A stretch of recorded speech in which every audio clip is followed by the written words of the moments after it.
اب میں آپ کو ذرا اس جو انسانوں میں سے انسان دشمنی کا جن کا سب سے بڑا رول ہے، میں ان کی 2000 سالہ تاریخ کا آپ کے سامنے نقشہ رکھنا چاہتا ہوں۔ ان 1400 سال کا تو میں نے صرف 4 آپ کو پوائنٹس بتائے۔ موسیٰ سے عیسیٰ تک 1400 برس علیہ الصلوۃ والسلام، 2 مرتبہ عروج، 2 مرتبہ زوال، اشیریوں کے ہاتھوں پٹوائی، بابلیوں کے ہاتھوں پٹانا، گریکس کے ہاتھوں مرمت، رومنز کے ہاتھوں مرمت۔ یہ جو 2000 سال ہے، کیونکہ اب تو ظاہر بات ہے 21ویں صدی شروع ہو گئی، 20 صدیاں حضرت مسیح کو پوری ہو گئی۔ پہلی بات نوٹ کیجئے، حضرت مسیح کی پیدائش ہے سن 1 قبل مسیح۔ یہ نقطہ آپ نے کبھی سنا ہے یا نہیں؟ جب ملینیم کا سلسلہ شروع ہوا تھا پچھلے سال، تو میں نے بیان کر دیا تھا کہ ایک عجیب حساب کے اندر انہوں نے غلطی کی ہوئی ہے۔ حضرت مسیح کی پیدائش ہوئی 25 دسمبر کو، سن انہوں نے شروع کر دیا، تو اس کے بعد جنوری آئی تو پہلا سال شروع ہو گیا۔ اگر جنوری سے پہلا سال شروع ہوا تو یہ 6 دن جو ہے تو اس کے پچھلے سال میں تھے، لہذا کہا جائے گا کہ Jesus Christ was born 1 year before Christ, BC۔ تو 1 قبل مسیح میں حضرت مسیح کی پیدائش ہوئی۔ یہ آخری اسرائیلی نبی اور رسول۔ یہودی علماء کی مخالفت، دشمنی، سولی پر چڑھوا دینا میں بیان کر چکا ہوں۔ سن 33 عیسوی میں جبکہ حضرت مسیح کی عمر 33 برس تھی، اللہ تعالیٰ نے انہیں زندہ آسمان پر اٹھا لیا، لیکن یہودیوں نے اپنے خیال کے مطابق انہیں سولی پر چڑھوا دیا، ان کی موت واقع ہو گئی۔ اگرچہ اس کے بعد یہ اختلاف ہے ان میں، یہودی کہتے ہیں وہ سولی پر چڑھ گیا، ختم ہوا، مر گیا، عیسائی کہتے ہیں نہیں، انتقال ہوا ہے مسیح کا صلیب پر، لیکن پھر وہ دوبارہ زندہ ہو گئے ہیں۔ ان کی لاش ایک غار میں رکھ دی گئی تھی، وہاں ریزریکشن ہو گیا، ان کا باعث بعد الموت وہیں ہو گیا، اور پھر انہیں اللہ نے زندہ آسمان پر اٹھا لیا۔ تو ہمارے اور عیسائیوں کے درمیان نوٹ کر لیجئے، یہ چیز مشترک ہے کہ حضرت مسیح آسمان پر زندہ اٹھائے گئے۔ فرق کیا ہے؟ وہ سمجھتے ہیں کہ سولی دیے گئے، سولی پر مرے، پھر زندہ ہوئے، پھر گئے۔ ہم سمجھتے ہیں کہ نہیں، وما صلبوہ وما قتلوہ، انہوں نے نہ صلیب دے سکے انہیں اور نہ انہیں قتل کر سکے، بل رفعہ اللہ الیہ، اللہ نے اٹھا لیا۔ پھر ہمارا اور یہ اس کا عیسائیوں کا ایک اور اتفاق ہے، سیکنڈ کمنگ آف جیسس، حضرت مسیح دوبارہ آئیں گے۔ یہ عیسائیوں کا بھی عقیدہ ہے اور ہمارا بھی۔ بہرحال تو جیسا کہ میں نے عرض کیا کہ اس وقت یہ عذاب استیصال، عذاب اکبر کے مستحق ہو چکے تھے، لیکن اللہ نے ان کی مدت دراز کی ہے، لیکن ان پر دنیاوی عذاب کا ایک کوڑا جو ہے اللہ تعالی کی طرف سے اسی وقت برسا۔ دنیاوی عذاب دنیا میں رہتے ہوئے ختم نہیں کیا گیا۔ 37 برس بعد حضرت مسیح کے رفع سماوی کے 37 برس بعد سن 70 میں یہودیوں نے بغاوت کی رومیوں کے خلاف۔ رومی ٹائٹس جنرل تھا ایک، اس نے پھر جو حملہ کیا ہے، 1,33,000 یہودی ایک دن میں قتل کیا یروشلم میں، اور ہیکل سلیمانی گرا دیا۔ وہ ہیکل پہلے بھی گرا تھا، پہلے 1400 سال کے دوران میں بھی نبوکڈ نظر نے گرایا تھا، لیکن پھر اس کے 150 سال بعد انہوں نے دوبارہ بنا لیا تھا، اس لیے وہ اسے سیکنڈ ٹیمپل کہتے ہیں۔ پہلا ٹیمپل جو حضرت سلیمان نے بنایا تھا، نبوکڈ نظر نے گرا دیا 587 قبل مسیح میں، پھر دوبارہ انہوں نے 150 سال کے بعد بنا لیا۔ وہ اس تاریخ کا حصہ ہے، میں نے جس کے بارے میں آپ کو تفصیل نہیں بتائی۔ اس میں یہ ہوا سن 70 میں وہ گرا دیا گیا، وہ آج تک گرا پڑا ہوا ہے۔ نمبر 2 یہ کہہ دیا گیا کہ یہودیوں اس ارض فلسطین سے نکل جاؤ، تم یہاں نہیں رہ سکتے اب۔ لہذا جس کا جہاں سینگ سمایا چلا گیا، یورپ میں چلے گئے، ایشیا میں آ گئے، عرب میں آ گئے یہ 3 قبیلے جو رات بھی میں نے عرض کیا تھا، بنو قینقاع، بنو نذیر اور بنو قریظہ، یہ وہاں سے آ کے مدینے میں آباد ہو گئے۔ جس کا جہاں سینگ سمایا، افریقہ میں، ہندوستان میں، جہاں چلے گئے۔ ڈایاسپورا اسے کہتے ہیں، وہ آپ نوٹ کر لیجیے اس لفظ کو، ڈایاسپورا، ہمارا دور انتشار، جبکہ ہمیں ہماری اصل سرزمین تو فلسطین ہے، حضرت ابراہیم کا مسکن، حضرت اسحاق حضرت یعقوب کا مسکن فلسطین، یہ ہے ہماری اصل جاگیر، یہ تو ہماری جدی پشتی جاگیر ہے، لیکن یہاں سے نکال دیے گئے سن 70 عیسوی میں، اور وہاں سے لے کے 1917 تک ان کا ڈایاسپورا جاری رہا۔ یہ دور انتشار ہے۔ اس دور انتشار کے اب چند حصے ہیں جس کو میں چاہتا ہوں کہ آپ علیحدہ علیحدہ سمجھ لیں۔ دور انتشار کا جو پہلا جو ہے تقریباً 300 برس، رومی حکمران تھے، وہ یہودیوں کے بھی دشمن تھے اور عیسائیوں کے بھی دشمن تھے، عیسائی اور یہودی ایک دوسرے کے بھی دشمن تھے، لیکن رومی سمجھتے تھے کہ یہ ایک ہی تھیلی کے چٹے بٹے ہیں۔ رومیوں کے نزدیک عیسائی بھی یہودیوں ہی کا ایک فرقہ تھے، کوئی علیحدہ مذہب تو تھا ہی نہیں، لہذا رومی جو ہیں رومنز وہ ان دونوں کو ستاتے تھے، مارتے تھے، اور یہ آپس میں لڑتے تھے، یہودی عیسائیوں کو مارتے تھے، عیسائی یہودیوں کو مارتے تھے۔ یہ ہے 300 برس تک کی تاریخ۔ سن 300 عیسوی میں کیا ہوا؟ ایک معجزہ ہو گیا۔ بہت عظیم ایمپرر کانسٹینٹائن، قسطنطین اعظم، رومن ایمپررز میں سے بہت بڑا ایمپرر، وہ عیسائی ہو گئے۔ اب تو معاملہ بالکل تلپٹ ہو گیا، پوری سلطنت عیسائی ہو گئی۔ اب عیسائیوں کے عیش ہو گئے اور یہودیوں پہ مار پڑنی شروع ہوئی۔ اب عیسائیوں کا آپ خود سوچئے کہ جنہیں وہ خدا بنا بیٹھے ہیں، خدا کا بیٹا قرار دے رہے ہیں، ان کے قاتل کون؟ یہودی بدماش۔ لہذا ان کی وہ پٹائی شروع ہوئی ہے یورپ میں، پوری رومن امپائر میں انہیں ذلیل کیا گیا، شہروں میں آمد بند، علیحدہ رہو، گھیٹوز کے اندر رہو۔ یہودی کا نام جو ہے وہ گالی بن گیا، جیسے آج بھی یہودی گالی کہتے ہیں، جیسے خنزیر کا لفظ، آخر وہ بھی اللہ کی مخلوق ہے، لیکن آپ کو معلوم ہے کوئی شخص زبان پہ نام نہیں لانا چاہتا خنزیر کا، سور کا، ہے تو مخلوق وہ بھی ایک حیوان ہے۔ ایسے ہی یہ ہے یہودی گالی، جیو گیوٹ گالی۔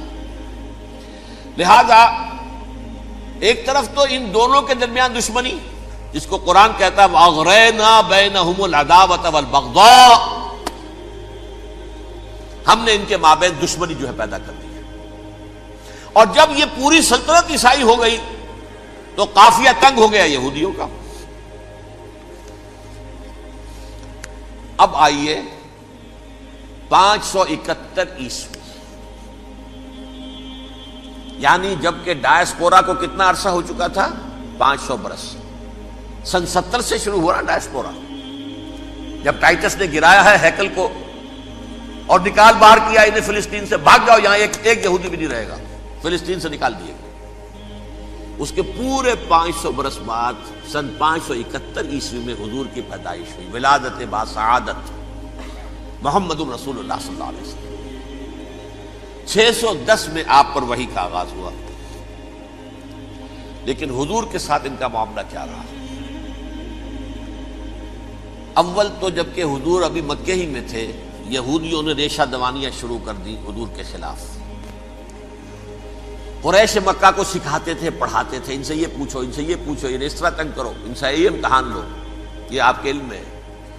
سورہ بنی اسرائیل میں، سورہ کہف میں وہ سوالات، جو امتحانی سوالات آئے تھے، ذوالقرنین کون تھا، اصحاب کہف کون تھے، تم رسول بنے پھرتے ہو تو بتاؤ، اور یہ روح کی حقیقت کیا بتاؤ، یہ ساری ریشہ دوانیاں کر رہے تھے بیٹھے ہوئے، ابھی وہیں پر حضور ابھی پہنچے بھی نہیں۔ ہجرت فرما کر حضور تشریف لے آئے تو حضور نے، جسے ماسٹر سٹروک کہا جائے گا، یعنی اسٹیٹس مین شپ کا ماسٹر سٹروک، آپ نے مدینے میں آتے یہودیوں کے ساتھ پیکٹ کر دیا، جوائنٹ ڈیفنس پیکٹ آف مدینہ، کہ اگر مکے والے ہم پر حملہ کریں گے تو ہم مل جل کر ایک قوم کی حیثیت سے مقابلہ کریں گے۔ یہ میثاق مدینہ کہلاتا ہے، جس کے بہت غلط معنی پہنائے جا رہے ہیں آج کل۔ بہرحال میں موضوع میرا چونکہ یہ نہیں، میں ادھر نہیں جاؤں گا، لیکن ہوا کیا؟ ہر مرتبہ یہ خیانت کے مرتکب ہوئے، ان نے جو عہد کیے تھے ان سے پھرے، اندر ہی اندر سازش، ریشہ دوانی، حضور کی بدترین دشمنی۔ سورہ نساء کی آیت نمبر 12 میں 14 میں 13 میں فرمایا ہے لا تزال تطلع علی خائنۃ منہم، اے نبی ہمیشہ آپ کے علم میں ان کی طرف سے خیانتیں، بددیانتیاں آتی رہیں گی. اور بار بار وہ مسلسل جنگ کی آگ بھڑکاتے تھے. قریش کو دعوت دیتے، آؤ آؤ آؤ ہم اندر سے بغاوت کر دیں گے، تم آؤ تو صحیح، ختم کریں محمد کو اور اہل ایمان کو صلی اللہ علیہ وسلم رضی اللہ تعالی عنہم اجمعین. لیکن پھر جب وہ آتے تھے تو یہ دبک جاتے تھے، ان میں ہمت نہیں تھی، میدان کے مرد نہیں رہے تھے. یہ سورہ حشر میں ان کا نقشہ کھینچا گیا ہے. کھلے میدان میں مقابلے کی اس کے اندر صلاحیت ہی نہیں. یہ تو فصیلوں کے پیچھے سے، جیسے عورتیں کہیں دیہات میں لڑائی ہوتی ہے تو مرد جو ہے گلیوں میں لڑتے ہیں، عورتیں اوپر سے پتھر پھینکتی ہیں، بس وہ کام یہ کر سکتے تھے. من ورائے جدر، فصیلوں کے پیچھے سے، جنگ میں میدان میں نہیں آ سکتے. بہرحال قرآن مجید میں ہے یہ سورہ مائدہ کی آیت نمبر 64، کلما اوقدوا نارا للحرب اطفاها اللہ. اکثر و بیشتر مواقع پر تو یہ جب آگ بھڑکاتے تھے جنگ کی، اللہ اسے بجھا دیتا تھا. لیکن بہرحال اس کے باوجود جنگیں ہوئی، غزوہ بدر، غزوہ احد ہوئی کہ نہیں؟ یہ ساری اس اصل شرارت میں. اور اس کے نتیجے میں حضور نے پھر ایک ایک کر کے 3 قبیلوں کو سزا دی. غزوہ بدر کے فوراً بعد بنو قینقاع نکالے گئے مدینے سے، غزوہ احد کے فوراً بعد بنو نذیر نکالے گئے، اور غزوہ احزاب کے بعد بنو قریظہ نکال دیے گئے. یہ تو میں نے آپ کے سامنے رکھ دیا صرف حضور کے زمانے میں ان کا کیا رویہ رہا. دشمن، رات بھی ہم نے وہ آیت پڑھی تھی، لَتَجِدَنَّ أَشَدَّ النَّاسِ عَدَاوَةً لِلَّذِينَ آمَنُوا الْيَهُودُ وَالَّذِينَ أَشْرَكُوا. اہل ایمان کی دشمنی میں شدید ترین تم پاؤ گے یہودیوں کو اور مشرکین. مشرکین بھی بعد میں ہے، پہلے یہودی. حضور کے بعد کیا ہوا اب یہ نوٹ کیجئے، یہ ان کی تاریخ کا دوسرا دور. حضرت عمر رضی اللہ تعالیٰ عنہ کا عہد خلافت ہے.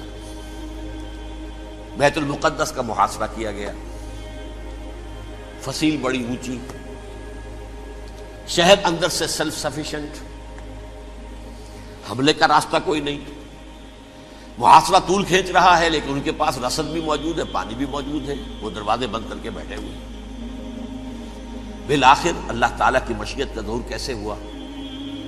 ان کے کچھ علماء آئے فصیل پر، کہا دیکھو مسلمانوں، تم قیامت تک بھی یہاں پڑے رہو گے محاصرہ کر کے، ہمارا یہ شہر فتح نہیں ہوگا.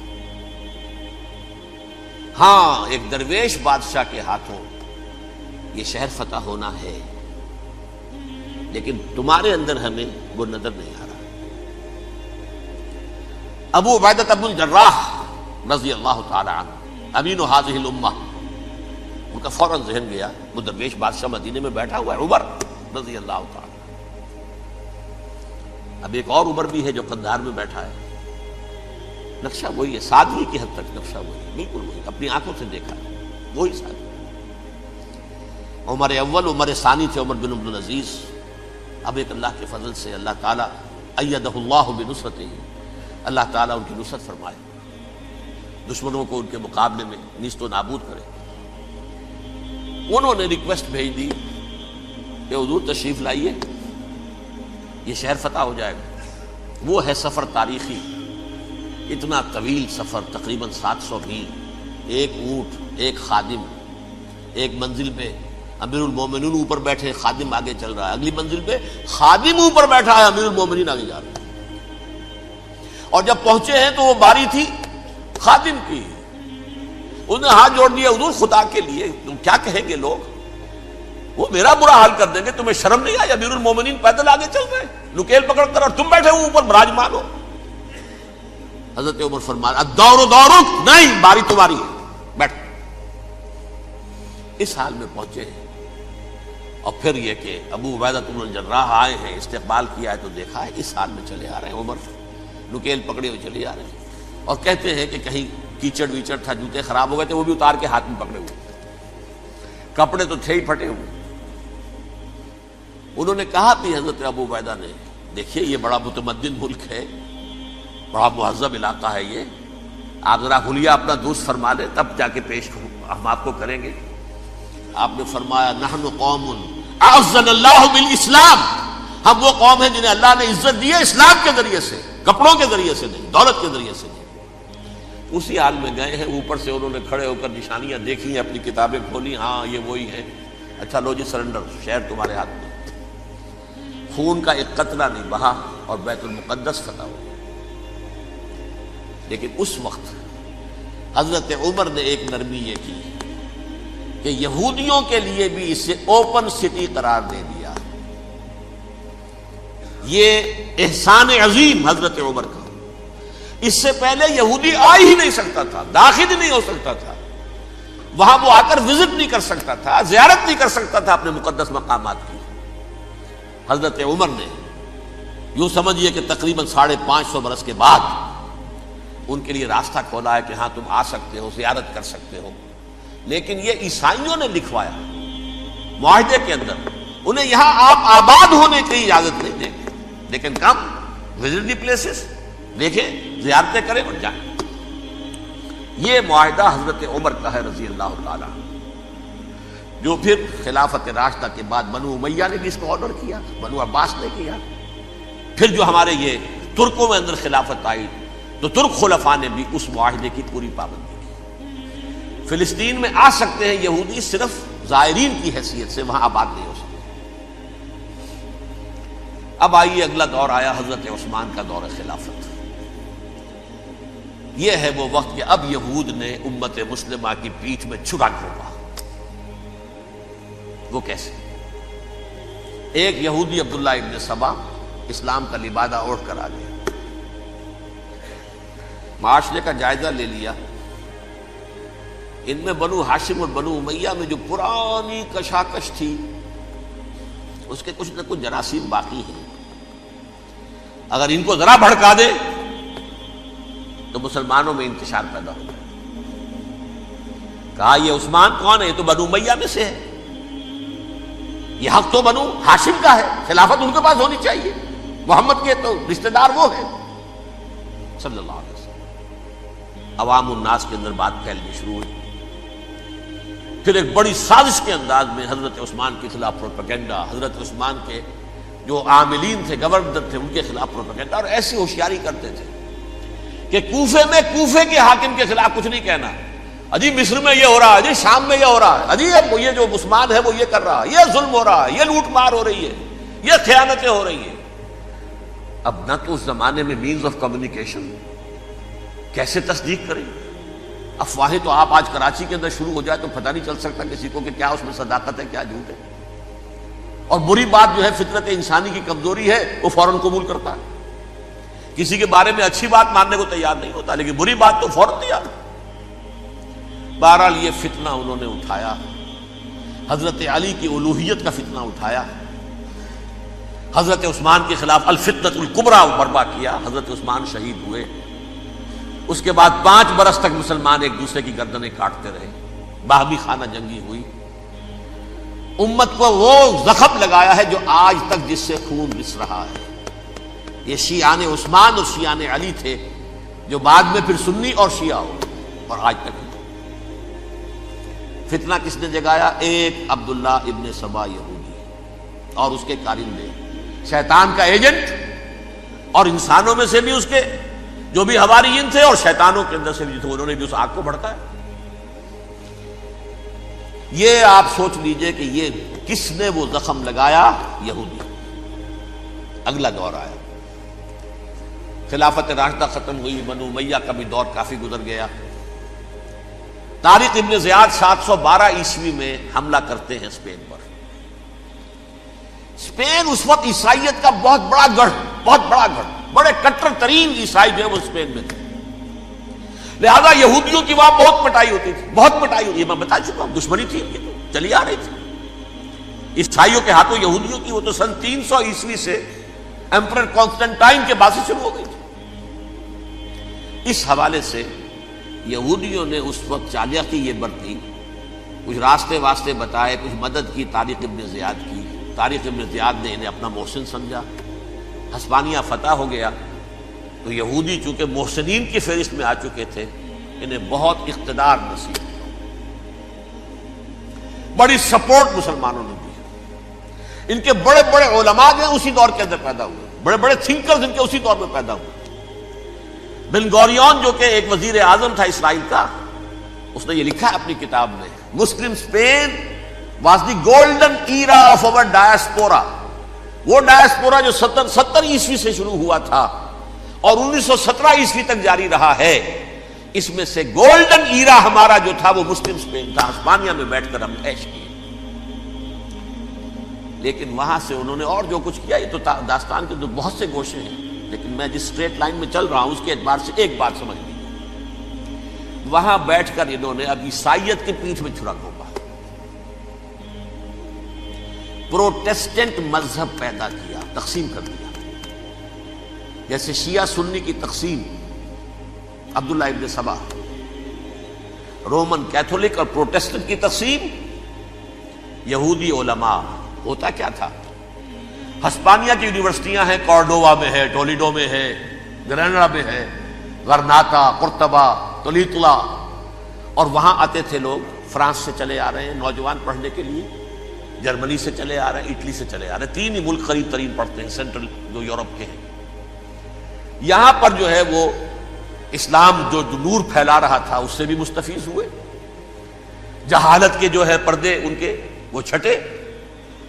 اس کے ساتھ ہی وہ یہودی وہاں ان کے اندر جو جراثیم داخل کر رہے تھے وہ اس عیسائیت کے خلاف بغاوت تھی جو اس وقت دنیا میں عیسائیت اس وقت تھی. پوپ کا راج تھا دنیا میں اس وقت. یورپ میں جو عیسائیت تھی اس میں ایک طرف بادشاہ تھے، لیکن بادشاہوں کی حیثیت وہاں پر یوں سمجھ لیجئے کٹ پتلیوں کی تھی. اصل قوت پوپ کے ہاتھ میں تھی.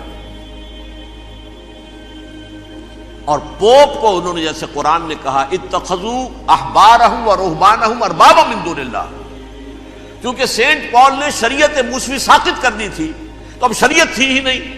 پوپ کو اختیار تھا جس چیز کو چاہے حلال قرار دے دے، جس چیز کو چاہے حرام قرار دے دے. اتخذوا احبارهم ورهبانهم اربابا من دون اللہ. انہوں نے کہا صاحب یہ پوپ کس بلا کا نام ہے، یہ بھی انسان ہے. بات تو ٹھیک تھی نا، اصل حیثیت تو کتاب کی ہونی چاہیے،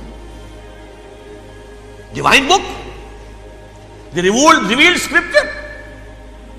لہذا اور یہ کتاب ہر شخص پڑھ سکتا ہے.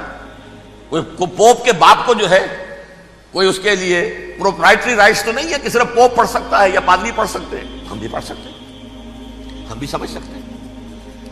یہ باتیں تھی کہ جن کو بڑھا چڑھا کر بیان کر کے اور پوپ کا اقتدار ختم کرا دیا اور توجہ مرکوز کر دی بائبل کی طرف.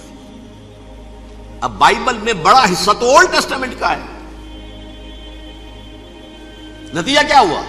یہود کی عظمت پروٹیسٹنٹس کے نزدیک مسلم ہو گئی. اصل قوم تو یہ ہے. وہ دشمنی بدلی کہ نہیں بدلی؟ موسیٰ کے امتی یہ ہے، تورات موسیٰ کو دی گئی، ابراہیم کی نسل یہ ہے. لہذا وہ جو دشمنی تھی، جو عداوت تھی کہ ہمارے خدا کو سولی چڑھانے والے ہیں یہ بدماش، اس کا ازالہ ہوا اس پروٹیسٹنٹ مذہب کے نتیجے میں. یہ میں اب آپ کو بتاتا ہوں کہ ایک نتیجہ وہ نکلا ہے جسے برٹرنڈ رسل نے بیان کیا ہے. اس کی کتاب ہے ان پریز آف آئیڈلنس، صفحہ 108. وہ لکھتا ہے the Christians retaining the Judaic belief in special revelation added to it the Roman desire for worldwide domination and the Greek taste for metaphysical سٹیلٹیز.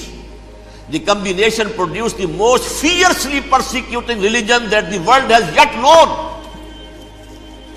یہ 3 چیزیں آ کر عیسائیت میں مل گئی. ایک تو جب یہ اولڈ ٹیسٹامنٹ جو ہے وہ ان کے ہاتھ میں آ گئی، اور اس کے میں کچھ آپ کو بتا دیتا ہوں کہ اولڈ ٹیسٹامنٹ کی تعلیمات، کیونکہ یہ اولڈ ٹیسٹامنٹ جو ہے یہ محرف تھی. اصل تورات تو گم ہو گئی تھی 587 قبل مسیح میں، جب پہلی مرتبہ ہیکل جو ہے تباہ ہوا ہے اس وقت ختم ہو گئی تھی. اس کے کوئی 150 سال کے بعد انہوں نے یادداشتوں سے مرتب کر کے لکھی ہے. اب اس میں ان کے اپنے خیالات، اپنے امانی، اپنی توجیحات وہ شامل ہو گئی. لہذا میں آپ کو حوالے دیتا ہوں اس کتاب کے اندر مظالم کی جو تعلیم دی گئی ہے اہل کتاب نے اپنے مظالم قتل عام کے جواز کے لیے تورات میں تبدیلیاں کی اور پیغمبروں پر دہشت ناکی اور بدترین حرام کاری کے الزامات لگائے. سنیے، پہلا حوالہ ہے یہ گنتی باب 31 آیات 17-18. اس لیے ان بچوں میں جتنے لڑکے ہیں سب کو مار ڈالو، اور جتنی عورتیں مرد کا منہ دیکھ چکی ہیں ان کو بھی قتل کر ڈالو، لیکن ان لڑکیوں کو جو مرد سے واقف نہیں اور اچھوتی ہیں اپنے لیے زندہ رکھو. یہ کسی اللہ کی کتاب کا یہ جملہ ہو سکتا ہے؟ کسی ریویل بک کا؟ اور سنیے، یہ ہے استثناء ڈیٹرانومی باب 20 آیت 16-18. پر ان قوموں کے شہروں میں جن کو خداوند تیرا خدا میراث کے طور پر تجھ کو دیتا ہے، کسی ذی نفس کو جیتا نہ بچا رکھنا، جیسا خداوند تیرے خدا نے تجھ کو حکم دیا بالکل نیست کر دینا. مرد، عورتیں، بچے، بوڑھے سب ختم. یہ کتاب مقدس ہے. اور سنیے، سموئیل باب 27 آیت نمبر 9. اور داؤد نے اس سرزمین کو تباہ کر ڈالا اور عورت مرد کسی کو جیتا نہ چھوڑا. نمبر 4، ان سب آباد شہروں کو ماں، عورتوں اور بچوں کے بالکل نابود کر ڈالا. کتاب استثناء باب 3 آیت 6. یہ ہے جو کہہ رہا ہے برٹرینڈ رسل، کرسچینٹی میں آ کر اب یہ تین چیزیں شامل ہو گئی. ایک تو یہ باربیرین یہ تعلیم جو ہے، اور یہ مذہب کے نام پہ تعلیم، یہ کتاب مقدس کی تعلیم. نمبر 2، رومنز کے اندر جو ایک تمنا تھی ورلڈ ڈومینیشن کی، وہ عیسائیت کے اندر آ گئی. اس لیے کہ پوری رومن امپائر جو ہے عیسائی ہو گئی، تو اسے وراثت کے اندر ورلڈ ڈومینیشن کی جو ایک تمنا تھی وہ مل گئی. اور پھر یہ کہ انہوں نے جو توہمات تھے یونانیوں کے، ان کو بھی اپنے ہاں مختلف شکلوں کے اندر جمع کر لیا. ان تین چیزوں کا the combination produced the most fiercely persecuting religion that the world has yet known. اس کے نتیجے میں دنیا میں تاریخ انسانیت کے اندر جو بدترین خوخار ترین مذہب ہو سکتا ہے وہ شکل عیسائیت نے اختیار کی. اور اس کا مظہر عتم کیا تھا؟ نوٹ کیجیے، صلیبی جنگیں. ایک بات ٹائم ٹیبل کے اعتبار سے نوٹ کر لیجیے گا. فرسٹ ملینیم ختم ہوا، سیکنڈ شروع ہوا. ان کے 1000 سال ختم ہوئے تو 11ویں صدی میں سیکنڈ ملینیم شروع ہوا، تو پہلی صلیبی جنگیں ہوئی. لاکھوں مسلمان قتل کیے. صرف یروشلم کے اندر اتنا خون بہایا ہے کہ خود ان کے ہسٹورینز لکھتے ہیں کہ جب ان صلیبیوں نے جب گھوڑوں کے ساتھ وہ چل رہے تھے گلیوں میں، تو ان کے گھوڑوں کے گھٹنوں تک خون کی ندی بہ رہی تھی. جہاں سے گزرے ختم کرتے چلے گئے، آبادیاں کی آبادیاں ختم کر. اگرچہ اس کروسیڈ میں گیہوں کے ساتھ گھن بھی پسا، یہودی بھی بہت مارے گئے. یہ فرانس سے، جرمنی سے جب یہ کروسیڈرز آ رہے تھے، 3000 میل کا سفر طے کر کے آئے تھے. سوچئے تو صحیح. اربن ثانی پوپ جو تھا، آگ لگا دی تھی اس نے پورے یورپ کے اندر. شرم سے ڈوب مرو، تمہارے مقدس علاقے مسلمانوں کے ہاتھ میں. انفیڈلز، یہ کافر، یہ مرتد، یہ ملحد. مسیح جہاں پیدا ہوا، مسیح کو جہاں سولی دی گئی، وہ کہاں ہے؟ ان کے ہاتھ میں. وہ آگ لگائی ہے، 3000 میل کا فاصلہ طے کر کے یہ لوگ قومیں آئی ہیں، اور جو تباہی مچائی ہے. تاریخ انسانی میں ایسی بربریت کی کوئی مثال. اور یہ ان کے اپنے ہسٹورینز لکھتے ہیں. شرم کے مارے ایسے محسوس ہوتا ہے جیسے ان کی گردنیں جھکی جا رہی ہیں.